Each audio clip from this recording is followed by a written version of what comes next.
Ward number 15 से भी तैयारी है आज़ाद उम्मीदवार की। उनकी धर्मपत्नी जो है मैदान में उतर रही है। हम वार्ड नंबर 15 से नामांकन भरने के लिए आज आए हैं। तो जो चुनाव आयोग ने जो एक महिला आरक्षित होने की वजह से मेरी धर्मपत्नी चुनाव लड़ रही है, और ऐसा नहीं है तो हम दोनों मिलके सेवा करें। 5 साल लोगों के दिल से काम करें और लोगों के दिन रात सेवा में रहा हूँ। वीर विक्रम जी जो कि पार्षद है, उनकी बेटी ने चुनावी रण लड़ने के लिए नामांकन भर दिया है। पापा ने पिछले 10 साल में वार्ड की बहुत सेवा की है और अपने परिवार की तरह की है। सबका साथ है और बस अब जीतेंगे। वार्ड मेरा परिवार है। 10 साल से वार्ड को परिवार की तरह रखा है, और जब परिवार साथ होता है तो परिवार की माननी पड़ती है। और महिला वार्ड होने के नाते आज बिटिया को हमने आगे किया। तो वार्ड नंबर 15 से भी तैयारी है आज़ाद उम्मीदवार की। देख सकते हैं, हालांकि पूर्व पार्षद भी रहे हैं मित्तू सैनी जी। इस बार जो है महिला आरक्षित था, तो उनकी धर्मपत्नी जो है मैदान में उतर रही है। उनसे बातचीत करना चाहेंगे। मैम, क्या कुछ कहना चाहेंगे, क्या तैयारियां इस बारी? बहुत अच्छी तैयारी है। सबसे पहले तो मैं आपके चैनल का धन्यवाद करना चाहूँगी। हम वार्ड नंबर 15 से नामांकन भरने के लिए आज आए हैं। पिछली बार मौका मिला था आपके पति को, इस बार आप? हाँ जी, मेरे आरक्षित होने के कारण मैं इस बार इलेक्शन लड़ रही हूँ जी। तो सहारा मिलेगा? बिल्कुल। क्या कुछ कहना चाहेंगे सर? पिछले बार आप थे, इस बार आप चुनाव लड़वा रहे हैं। ये तो जो चुनाव आयोग ने जो एक महिला आरक्षित होने की वजह से मेरी धर्मपत्नी चुनाव लड़ रही है, और ऐसा नहीं है तो हम दोनों मिलके सेवा करें। महिला आरक्षित होने से एक तो महिलाओं की भागीदारी जिस प्रकार सरकार चाहती है आगे आने, मैं खुद चाहता हूँ महिलाएं आगे आ रही। एक ना महिलाओं में कंफर्टेबिलिटी हो जाती है कि हाँ भी हमारी महिला पार्षद है, हम उसके साथ बैठ के अपने सुख दुख की अच्छी तरह बात कर सकते हैं। कैसी तैयारी और कैसा प्यार जनता का मिल रहा है? तैयारी 5 साल करी, तैयारी 5 साल लोगों के दिल से काम करें और लोगों के दिन रात सेवा में रहा हूँ। और वार्ड में जो आज मेरे विपक्षी भी कहते हैं कि वार्ड में 80% काम कार्य हो चुका है, काम 1 महीने में तो होता नहीं। 80% काम अगर मेरे विपक्ष के मेरे जो भाई है छोटे, वो कहते हैं जी वार्ड में 70 से 80% काम हो गया, तो यानी कि वार्ड में काम हुआ है। और वो मैं नहीं, वार्ड 15 में मित्तू का काम बोलता है। तो बिल्कुल वार्ड नंबर 15 से जो है तैयारियां पूरी हैं नॉमिनेशन के लिए भरने के लिए यहाँ से जाते हुए नजर आ रहे हैं। वार्ड नंबर 7 से आप देख सकते हैं आज़ाद उम्मीदवार के तौर पर आज यहाँ पर पहुंचे नॉमिनेशन भरने के लिए। तैयारियां हालांकि पूरी हैं, और देख सकते हैं कि किस तरीके से मालाएं डालकर जो है किस तरीके से अपने तमाम साथियों के साथ नॉमिनेशन भरने के लिए जाते हुए नजर आ रहे हैं। सर, क्या कुछ कहना चाहेंगे? बिना किसी सहारे के आज़ाद उम्मीदवार लड़ने जा रहे हैं। मैं वार्ड नंबर 7 से मनोज कुमार, प्रत्याशी। मेरा वार्ड मेरा परिवार। मैं वार्ड नंबर 7 की तरफ से सभी ने मेरा साथ दिया, और उनके भरोसा कायम करने के लिए मैं आज़ाद उम्मीदवार उनका साथ दूंगा तन मन धन से। धन्यवाद। तैयारियां इस बार करनी है आपको? अब की बार सारी तैयारियां हैं जी। बिल्कुल। क्या लगता है, क्या कुछ कार्य हैं जो कर सकते हैं जनता, जिसके बदले जनता के लिए हम तन मन धन से जो भी उनकी परेशानियाँ हैं, जो अपनी परेशानियाँ समझकर उनका तन मन धन से बिल्कुल साथ देंगे। धन्यवाद। तो बिल्कुल आप देख सकते हैं कि नॉमिनेशन भरने के लिए यहाँ से निकलते हुए जरूर नजर आ रहे हैं। वार्ड नंबर 10 से आप देखेंगे वीर विक्रम जी जो कि पार्षद है, उनकी बेटी ने चुनावी रण लड़ने के लिए नामांकन भर दिया है जिला परिषद के कार्यालय में। सबसे पहले उनसे बातचीत करना चाहेंगे। मैम, क्या जनता को आज संदेश देना चाहेंगी? नामांकन आपने भर लिया है। पापा ने पिछले 10 साल में वार्ड की बहुत सेवा की है और अपने परिवार की तरह की है। वही आगे कंटिन्यू करनी है। सबका साथ है और बस अब जीतेंगे। और पापा मेरे साथ मेंटोर की तरह खड़े हैं और आगे भी सेवा करते रहेंगे। आज़ाद उम्मीदवार के तौर पर आपने ये नामांकन भरा है आज। हाँ जी। कैसा रुझान आ रहा है आपके वोट से? बस परिवार है, अपना वार्ड, सब साथ है, सबने आगे किए। बिल्कुल आप देखेंगे तमाम उनके परिजन उनके साथ हैं और पिता साथ में वीर विक्रम जी। सर, आप भी पहले रहे हैं, बीजेपी से भी जुड़े रहे हैं, तो इस बार ये बगावत नहीं हो गई कि आपने आज़ाद उम्मीदवार के तौर पे बेटी का नामांकन भरवाया? नहीं, बीजेपी से 10 साल से है, और पूरा वार्ड मेरा परिवार है। 10 साल से वार्ड को परिवार की तरह रखा है, और जब परिवार साथ होता है तो परिवार की माननी पड़ती है। तो पूरे एक परिवार ने, एक वार्डवासी ने मतलब कहा कि हम जिस तरह आप आगे पीछे सेवा करते हो, आगे भी आपने करनी है। और उन सब का आशीर्वाद और सहयोग और परिवार के कहने पर हमने आज नामांकन किया, और महिला वार्ड होने के नाते आज बिटिया को हमने आगे किया। और जो सोच है देश की कि आज युवा बच्चियों को आगे लाया जाए और पढ़े लिखे बच्चों को आगे लाया जाए, उसी सोच के तहत बिटिया को आगे लाए हैं। बीटेक है, MSc फिजिक्स है, बिट्स फलानी से पढ़ी हुई है। नई सोच है, और बच्चों की नई सोच और हमारा जो 10 साल का तजुर्बा है उसको साथ लेते हुए हम वार्ड को ऊंचाइयों पर पहुंचाएंगे और बहुत बढ़िया कार्य करेंगे। बिल्कुल। युवा हैं तो क्या बदलाव लेकर आएंगी वार्ड में? हमने पूरा ऐसे पूरे परिवार ने वार्ड में पूरा मेंटेनेंस किया है, क्लीनिनेस किया है, जो पार्क्स हैं सब मेंटेन करे हैं और पूरी वार्ड की उन्नति करी है। तो पापा का एक्सपीरियंस है और मेरी टेक्निकल नॉलेज है, तो हम वार्ड को आगे और हाईटेक बनाएंगे। बिल्कुल, हमें भी उम्मीद है कि युवा आएंगे अगर मैदान में तो वाकई बदलाव आएगा। सर, ये भी चर्चाएं थी कि आप बेटी के लिए टिकट मांग रहे थे जब से वोट महिला आरक्षित हुआ था, लेकिन पार्टी ने नहीं दी, तो आपको लगा कि आज़ाद ही लड़ लिया जाए? देखो, लोकतंत्र है और टिकट मांगना सबका अधिकार है, और क्योंकि पूरा पार्षद भी रहे हैं तो टिकट तो सबने मांगी। और मैंने अपनी बेटी के लिए वार्ड में 10-15 लोगों ने टिकट मांगी थी। वो तो लोकतंत्र है, सभी मांगते हैं। तो जो पार्टी का फैसला है वो पार्टी ने अपने हिसाब से फैसला किया, कोई टेंशन नहीं है। और मैं अपने वार्ड और परिवार के फैसले के हिसाब से चल रहा हूँ। जो मेरा परिवार कर रहा है, जो मेरा वार्ड कर रहा है, मैं उसके अकॉर्डिंग आज बेटिया को आगे ला रहा हूँ। बिल्कुल, वार्ड नंबर 10 से आयशा आज़ाद उम्मीदवार के तौर पर चुनाव लड़ने वाली हैं और आप जोश देख सकते हैं। यहाँ पे तमाम उनके जो समर्थक हैं वो पहुँचे हैं, फूल मालाओं के साथ उनको नामांकन भरवाने के लिए लेकर आए हैं। और मैं आप लोगों को बता दूं, वार्ड नंबर 10 से वीर विक्रम लंबे अरसे से लोगों की सेवा करते आए, पार्षद पद उनके पास था, लोगों ने उनको चुना था, बीजेपी के एक बड़े कार्यकर्ता रहे हैं वो करनाल से। लेकिन ऐसे में जब से वार्ड 10 को महिला आरक्षित कर दिया गया, उसके बाद से अब उन्होंने अपनी बेटी को आगे कर दिया था कि उनकी बेटी चुनाव लड़ेगी। ऐसे में भाजपा ने टिकट नहीं दी तो आज़ाद उम्मीदवार के तौर पर चुनाव लड़ने वाली है वार्ड नंबर 10 से आयशा। वार्ड नंबर 10 से आजाद उम्मीदवार के तौर पर चुनाव लड़ रही हैं सुनीता गुप्ता और उनका काफिला उनके साथ है जो जोर शोर से नारेबाजी करता नजर आ रहा है।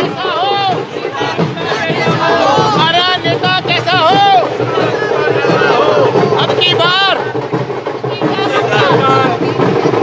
बिल्कुल, आप देख सकते हैं काफिले में मैं उत्साह देख पा रही हूँ और यहाँ पे नामांकन भर दिया मैम आपने? हाँ जी, भर दिया है। और कैसी तैयारी चल रही है चुनावों की? बढ़िया तैयारी चल रही है, पूरी तैयारी के साथ आई। पहली बार उतरी हैं आप चुनावी? पहली बार उतरे हैं। तो कुछ बदलाव लेकर आएंगी यदि जनता आपको प्यार देती है तो? बिल्कुल बदलाव लाएंगे। जितनी भी समस्याएं हैं पहले भी कुछ सॉल्व भी हुई है, कुछ जो है उनका समाधान करेंगे। और आपके साथ में काफिला देख पा रही हूँ, हाँ आपके वार्ड के लोग हैं? सब वार्ड के लोग हैं हमारे। तो बिल्कुल आप लोगों की पूर्व मतलब समर्पित है कि वोट देना इन्हीं को देना है? इन्हीं को देना है, इन्हीं को देना है वोट। ये कर सकती हैं जो हमारी प्रॉब्लम से वो सोल्व कर सकती है, और कोई नहीं कर सकता। बिल्कुल, क्या कहना चाहेंगी? वोट 10 से ही हैं आप भी? हाँ जी, सुनीता गुप्ता को ही वोट देना और ये बहुत काबिल उतरेगी अपने काम पर, बहुत अच्छा काम करती है। आपको लगता है वो बदलाव लाना चाहती है इसलिए आज़ाद ही चुनाव लड़ रही हैं? यस, उन्हें बदलाव लेके आना है तभी वो आज़ाद कैंडिडेट खड़े हो रहे हैं, क्योंकि एक नया कैंडिडेट आएगा तो वो ज़्यादा उनकी सुनेगा और ज़्यादा ही बदलाव लेके आएगा, ज़्यादा ही उन्नति होगी। वार्ड नंबर 10 से सुनीता गुप्ता है जो कि आज़ाद उम्मीदवार के तौर पर चुनाव लड़ रही हैं। तो आप सभी लोगों से मैं अपील करूंगी कि 2 मार्च को चुनाव होंगे, 12 मार्च को नतीजे आएंगे, 2 मार्च को अपने असाइन पोलिंग बूथ पर आप लोगों ने जाना है और वोट अवश्य करना है। वोट करना हमारा फर्ज है, इस जिम्मेदारी से पीछे मत हटिएगा। और बाकी देखिए कि एक के बाद एक नामांकन तो यहाँ पर भरे ही जा रहे हैं। नगर निकाय चुनावों का बिगुल बज चुका है और ऐसे में आप ये लाइव तस्वीरें देख पा रहे हैं शुगर मिल कार्यालय से, जहां पर आपको बता दें वार्ड नंबर 1 से वार्ड नंबर 5 के तमाम जितने भी एमसी पद के प्रत्याशी हैं वो आज नामांकन भरने के लिए शुगर मिल कार्यालय में पहुंचेंगे और आज के बाद से ही तमाम जितने भी प्रत्याशी हैं वो प्रचार प्रसार में जोरों शोरों से जुट जाएंगे। और अभी भी आप तस्वीरों में देख सकते हैं वार्ड नंबर 4 से रोहताश लाठर हैं, आजाद उम्मीदवार हैं और अपने समर्थकों के साथ यहां पर नामांकन भरने के लिए पहुंचे हैं। सबसे पहले आइए उनसे बातचीत करते हैं, क्या कहना चाहेंगे? आज नामांकन भरा है आपने। मैडम जी, सबसे पहले तो मैं आपका यहाँ पहुँचने पर आपका हार्दिक अभिनंदन करता हूँ और सभी वार्ड वासियों का जो अपने आशीर्वाद से आज मुझे सभी सर्वजातीय के तौर पर मुझे खड़ा कर रहे हैं, उनका मैं धन्यवाद करता हूँ। क्या कहना चाहेंगे वार्ड नंबर 4 से अगर भाजपा के प्रत्याशी की बात की जाए भूपेंद्र सिंह नोतना का, उनका भी काफ़ी अच्छा रहता है, समर्थक भी उनके अच्छे हैं, क्या लगता है आपको कैसा कंपटीशन रहने वाला है आप लोगों का? मैडम जी, कंपटीशन या समर्थक तो एक काम तो वार्ड में कुछ नहीं है। आप वार्ड में आप घूम के देखोगे, आपको पब्लिक बता देगी कितने काम वार्ड में है। आप बन जाते हैं अगर पार्षद, क्या क्या काम किए जाएंगे जनता के लिए? मैडम, सबसे पहले तो अनऑथराइज कॉलोनी को अप्रूव करवाएंगे। उसके बाद कर्ण बिहार के मेन रोड पे एक शराब का ठेका खुलेगा, जिससे सभी अपने लेडीज वगैरह जो पार्क घूमने जाते ग्रीन बेल्ट में वो सभी दुखी है। और जो पार्क है जो ग्रीन बेल्ट के साथ ग्रीन बेल्ट रखते हैं उसको पार्क के तौर पर उसको सौंदर्यकरण किया जाए। अपने वार्ड के लोगों को क्या संदेश देना चाहेंगे, क्या अपील करना चाहेंगे उनसे? मैडम जी, वोट की अपील करना चाहूँगा कि आने वाले 2 मार्च को भारी मत करें और मुझे अपने कीमती वोट देकर कामयाब बनाएं। और जो भी उनके कार्य होंगे, अधूरे कार्य, अनऑथराइज कॉलोनी जो, और पीछे पहले 5 साल भी मैं एमसी पद पर आजाद के तौर पर रह चुका हूँ। मैंने अपने वार्ड की सभी अनऑथराइज कॉलोनी अप्रूव करवाई थी। एक कम्युनिटी सेंटर बनवाया था जो पिछले एमसी ने किसी प्राइवेट कंपनी को दे दिया। जो वार्डवासी अपने बेटियों की शादी करने के लिए किसी बाहर जाते हैं और बाहरी पैसे भरकम देकर जब अपनी बेटी की शादी करते हैं। पहले भी पार्षद रह चुके हैं आप, कैसा प्यार मिलता है जनता मैंने बहुत कार्य करवाए हैं, पब्लिक को इस चीज़ का पता है और इसलिए मुझे इतना विश्वास है कि आप मेरे पर विश्वास जिताएंगे। तो देख सकते हैं उनके समर्थक भी साथ में यहाँ पर पहुँचे हैं, उनसे हम लोग बातचीत कर लेते हैं। पूर्व में भी पार्षद रहे हैं, कैसे कार्य किए हैं अपने वार्ड के लिए? रोहतास लाठर जी एक ऐसी हस्ती है जिनका नाम बताने की हमें ज़रूरत नहीं है। इन्होंने पहले भी अपने पार्षद रहते हुए बहुत से ऐसे कार्य किए। इन्होंने लोगों के बीच में रह के उनकी समस्याओं को सुना और उनके लिए काम भी किया। अभी हमारे यहाँ पे पार्कों की और बहुत सी ऐसी समस्याएं हैं, अनऑथोराइज कॉलोनी है, उनको वैलिड उनको ऑथोराइज कराना है। उसके लिए इन्होंने हमारे को आश्वासन दिया है, अभी हम सब ये काम पूरी ईमानदारी से करेंगे। क्या कहना चाहेंगे सर? अभी बस यही कहना चाहेंगे कि इन्होंने बहुत काम किया, जितने काम किए इन्होंने किए। जो पिछले 5 साल है उसमें कोई काम हुआ हमें बता दो। जितने स्कूल बनवाए उन्होंने, यहाँ से कॉलोनियाँ इनकी जितनी पक्की करवाई, रजिस्टर जो भी करवाया, बंकटाल बनवाए, ये सारे रोहतास लाठर ने बनवाए। उसके पिछले 5 साल में तो कोई काम ही नहीं होया हो तो बताओ। तो देख सकते हैं महिलाएं समर्थक जो हैं वो भी यहाँ पर पहुंची हैं। क्या लगता है आपको? पहले भी पार्षद रह चुके हैं और अभी जो आपके पूर्व पार्षद है वार्ड के, कैसे उन्होंने काम किए हैं? नहीं, उन्होंने मैम कोई काम नहीं किया। क्या समस्याएं क्या है आपके वार्ड की? समस्याएं मैम सारी हैं जी, गलियां अधूरी पड़ी हैं, कहीं नाली नहीं, कहीं सीवर नहीं, कहीं लाइटें नहीं, तो ये सारे काम अधूरे ही पड़े हैं मैम, इसलिए हम खड़े हुए हैं। क्या लगता है आपको अगर ये जीत जाते हैं तो करेंगे काम? हाँ जी, सारे काम करेंगे मैम, काम करने के लिए ही तो खड़े हुए हैं मैम, तो सारे काम करेंगे। यहाँ हमने नंदीग्राम खुलवाया, तो फिर यहाँ हमने ये स्टेडियम खुलवाया, सारे काम किए हैं मैम और आगे भी सारे काम करेंगे। क्या कहना चाहेंगे मैम, क्या क्या समस्याएं हैं आपके वार्ड की? सबसे पहले तो आपका बहुत बहुत धन्यवाद। आज हमारे भाई रोहतास लाठर ने आज़ाद उम्मीदवार से नामांकन भरा है, हमारा वार्ड नंबर 4। हम यही कहना चाहेंगे कि हम आपके चैनल के माध्यम से अपने वार्डवासियों से, आपके चैनल के माध्यम से यही अपील करना चाहेंगे कि रोहतास लाठर को बहुत ही कर्मठ है, ईमानदार है, सहनशील है, लोगों से मिलनसार है। अगर एक फ़ोन कोई अपने दुख सुख के साथ के लिए करता है तो वे रात को भी, अगर रात के 12 बजे भी उनके पास हम फ़ोन करते हैं तो रात के 12 बजे भी हमारे पास पहुंचते हैं। और वे पहले भी पार्षद रह चुके हैं, पहले भी उन्होंने बहुत काम किए और अब की बार भी वे हमारे वार्ड से, अगर जनता का आशीर्वाद, जनता ने उन्हें अपना आशीर्वाद दिया तो आने वाले जितने भी विकास कार्य हैं हमारे वार्ड में अधूरे हैं, हमारी कॉलोनियों में जिनकी वजह से हम आए दिन दिक्कतों में हैं, सारे हमें पूर्ण विश्वास है कि हमारे भाई इस काम को ज़रूर पूरा करेंगे। सबसे हमारे मेन दिक्कत क्या है कि हमारे ना कुछ गलियां सरकार ये कहती है कि इनमें पैंच फंस गया। अच्छा। कोई पैंच नहीं है, जबकि सरकार ने भाई बहुत पैसा दिया। ये नहीं कि हमारे वार्ड में पैसा नहीं दिया, बहुत पैसा दिया, लेकिन उस पैसे का इस्तेमाल हमें नहीं पता भाई कहाँ होगा, इस पैसे को किसने खाया। हम किसी पे इल्ज़ाम तो नहीं लगा, लेकिन हमें इतना पता है कि हमारे वार्ड में कोई विकास नहीं हुआ। आप हमारे वार्ड के अंदर घूम के देखो, न कोई स्ट्रीट लाइट है। सबसे मेन दिक्कत, आए दिन हमारे मेरठ रोड पर एक्सीडेंट होते रहते हैं। करण बिहार चौक से लेकर इतना हाईवे चलता है मेरठ रोड, शुगर मिल तक सड़क पर कोई भी एक भी स्ट्रीट लाइट नहीं, जिसके कारण लोग अंधेरे में अपने घरों में जाते हैं। किसी का एक्सीडेंट हो तो किसी को चोट लगती है, बच्चे देर रात ट्यूशन से आते हैं, स्कूल से आते हैं, उनको भी दिक्कत होती है। एक हमारा ये शुगर मिल के साथ में जो ये गोल्ड फिलिंग रास्ता निकलता है, ये पूरे वार्ड का एक मेन रास्ता है। इससे इतनी समस्या है, अब बारिश का आगे बरसात का मौसम है, शायद मेरे यहाँ तक पानी, सभी वार्डवासियों को इतनी दिक्कत है कि इससे मतलब निकलना दुर्भर हो जा।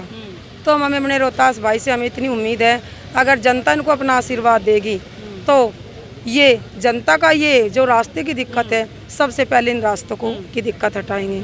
जैसे स्ट्रीट लाइटों की दिक्कत है गलियों में, उनको इन्होंने, जब ये पहले पार्षद रहे, इन्होंने सारी गली, हमारा जो पृथ्वी विहार था रोहतास लाठर जी ने अप्रूव करा था। जो बीच के जो मतलब टुकड़े रह गए थे, जो इनसे मतलब इनके राज में नहीं हो पाए अप्रूव, उनको अप्रूव कराने का कार्य करेंगे।